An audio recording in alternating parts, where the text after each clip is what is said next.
BJP के सांसद रमेश मिधुड़ी ने लोकसभा में बोलते हुए एक साथी सांसद को कुछ ऐसा कह दिया जिससे अब बीजेपी पर सवालों की बौछार शुरू हो गई है। दरअसल लोकसभा में गुरुवार को चंद्रयान-3 मिशन पर चर्चा के दौरान दक्षिणी दिल्ली से बीजेपी के सांसद रमेश मिधुड़ी ने बसपा सांसद कुंवर दानिश अली के लिए ऐसी आपत्तिजनक भाषा का इस्तेमाल किया कि विपक्ष ने इस पर हंगामा कर दिया। और विपक्ष का हंगामा करना ऐसी भाषा पर जायज भी समझ में आता है, लेकिन उससे बड़ा सवाल यह है कि आखिर एक सांसद संसद के अंदर इस तरह की भाषा का इस्तेमाल कैसे कर सकते हैं और क्यों ये सड़क छाप भाषा का इस्तेमाल करने का मकसद क्या है। आपके विरोध हो सकते हैं, मुद्दों पर विरोध हो सकते हैं, आपका अपना झगड़ा हो सकता है, आप सवाल उठा सकते हैं, आपस में लड़ सकते हैं, लेकिन संसद के अंदर जिससे खुद प्रधानमंत्री हो या बीजेपी के तमाम सीनियर नेता हो, लोकतंत्र का मंदिर कहते नहीं थकते, वहां पर इस तरह की भाषा का इस्तेमाल बहुत सारे सवाल खड़े कर देता है। देखिए, वो वीडियो तो हम आपको दिखा रहे हैं, लेकिन रमेश मिधुड़ी की भाषा का वो अंश हम आपको नहीं सुनवा रहे, क्योंकि वो किसी भी सभ्य व्यक्ति के लिए बहुत शर्मसार करने वाला है। रमेश मिधुड़ी दक्षिण दिल्ली से बीजेपी के सांसद हैं और जिस तरह की भाषा का उन्होंने इस्तेमाल किया वो बेहद शर्मसार करने वाला है। और उनके बगल में बैठे बीजेपी के सीनियर नेता डॉक्टर हर्षवर्धन हो और या उसके अलावा तमाम दूसरे नेता हो, रविशंकर प्रसाद हो, हंसते हुए नजर आए इस तरह के बयान पर, यह भी एक बड़ा सवाल है। अब समझिए, सवाल यह है कि खुद प्रधानमंत्री मोदी हो या बीजेपी के तमाम सीनियर नेता सभी संसद को लोकतंत्र का मंदिर बताते रहे हैं, लेकिन जब उनके एक सांसद इस तरह की भाषा का इस्तेमाल करते हैं तो सिर्फ कड़ी फटकार की बात क्यों, कार्रवाई क्यों नहीं। ठीक है, अगर लोकसभा खत्म हो रही है या जो विशेष सत्र है वो खत्म हो रहा है तो पार्टी के फोरम पर तो कड़ी कार्रवाई हो सकती है ना, एक मैसेजिंग तो हो सकती है किस तरह की भाषा का आप इस्तेमाल कर रहे हैं एक सांसद के लिए। वो भाषा मैं आपको बोलकर बता भी नहीं सकता जिस भाषा का इस्तेमाल रमेश मिधुड़ी ने लोकसभा में किया, और अब उनका वो बयान तमाम सोशल मीडिया प्लेटफॉर्म्स पर घूम रहा है, पूरे देश में लोग उसको देख रहे हैं, और देश ही नहीं अब तो वो दुनिया तक पहुंच रहा है। ये भी तो दुर्व्यवहार ही है। अब इस पर कड़ी कार्रवाई क्यों नहीं, क्योंकि जिस तरीके से दूसरे पार्टी के सांसदों पर कार्रवाई हो जाती है, इसको लेकर अब विपक्ष सीधा सवाल पूछ रहा है और इसके बाद से ही बीजेपी पर विपक्ष जो है वो हमलावर हो गया है। अब सवाल यह है कि बाद में भले ही राजनाथ सिंह को इस पर खेद जताना पड़ा, उन्होंने खेद जताया सीनियर नेता होने के नाते, लेकिन लोकसभा अध्यक्ष ओम बिरला ने रमेश मिधुड़ी को कड़ी फटकार भी लगा दी।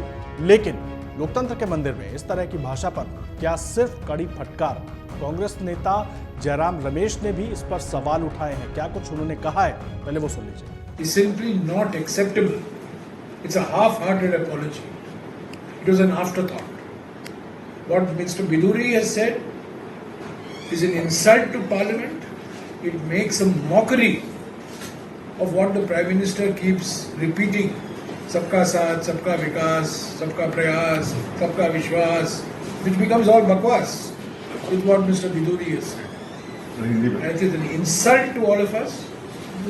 The strictest possible action should be taken against this MP.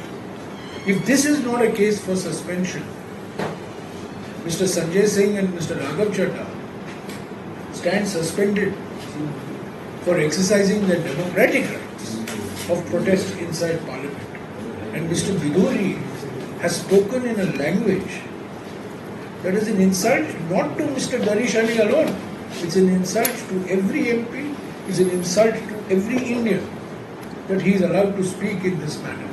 और देखिए, AIMIM चीफ असदुद्दीन ओवैसी ने भी सरकार पर हमला करते हुए सीधे तौर पर कहा कि भारत में मुसलमानों के साथ वैसा ही सलूक हो रहा है जैसा हिटलर के जर्मनी में यहूदियों के साथ किया जाता था। क्या कुछ उन्होंने अपने ट्वीट में लिखा है वो आपको हम दिखा रहे हैं। वहीं अब इस पूरे मामले पर मायावती भी सामने आई। उन्होंने ट्वीट किया और उन्होंने लिखकर पूछा कि सांसद के साथ हुए इस व्यवहार पर सवाल उठाए हैं, और उन्होंने कहा कि क्या इस पर किस तरह की कार्रवाई होनी चाहिए, ये भी उन्होंने अपने ट्वीट में पूछा है। ट्वीट हम आपको दिखा रहे हैं। लेकिन इन सब के बीच एक बहुत बड़ा सवाल, दक्षिणी दिल्ली से सांसद है रमेश मिधुड़ी। कई मौकों पर बीजेपी के लिए हमने देखा है कि वो आगे नजर आते हैं, और उसके बाद उनकी भाषा इस स्तर की, और किसके लिए, एक सांसद के लिए वो इस तरह की भाषा का इस्तेमाल कर रहे हैं। कुंवर दानिश अली जो कि बसपा के सांसद हैं, और यहीं पर सवाल खड़ा हो जाता है कि अगर लोकसभा खत्म हो रही है या विशेष सत्र खत्म हो रहा है तो क्या पार्टी फोरम पर इस पर बात नहीं की जा सकती? क्या पार्टी के बड़े नेता सामने आकर नहीं कह सकते कि यह बयान बिल्कुल अनएक्सेप्टेबल है और इस बयान को कहीं से बीजेपी सपोर्ट नहीं करती? क्या इस पर कोई कार्रवाई पार्टी फोरम पर नहीं हो सकती, पार्टी के मंच पर नहीं हो सकती रमेश बिधूड़ी पर, या बीजेपी को इस तरह के सांसदों से कोई दिक्कत नहीं है? इसके जवाब बीजेपी को देने होंगे। हालांकि देखिए, बीजेपी अध्यक्ष जेपी नड्डा ने सांसद रमेश बिधूड़ी को असंसदीय भाषा के प्रयोग को लेकर शुक्रवार को कारण बताओ नोटिस जारी किया और बिधूड़ी को इस पर 15 दिन में जवाब देना होगा। नोटिस में बिधूड़ी से पूछा गया है कि क्यों नहीं उनके खिलाफ असंसदीय भाषा के इस्तेमाल के लिए कार्रवाई की जाए।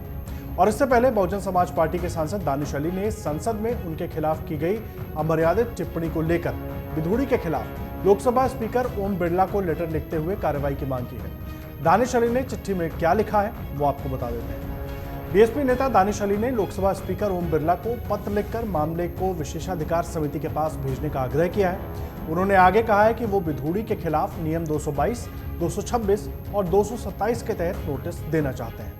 अमर उजाला अब आपके टीवी पर भी। अपने स्मार्ट टीवी पर YouTube पर सर्च करें अमर उजाला, चैनल सब्सक्राइब करें और देखें ताजा खबरें, वो भी HD क्वालिटी में। और हाँ, बेल आइकन दबाना ना भूलें ताकि हर खबर हो आपके घर। अमर उजाला, निष्पक्ष, निर्भीक, निरंतर।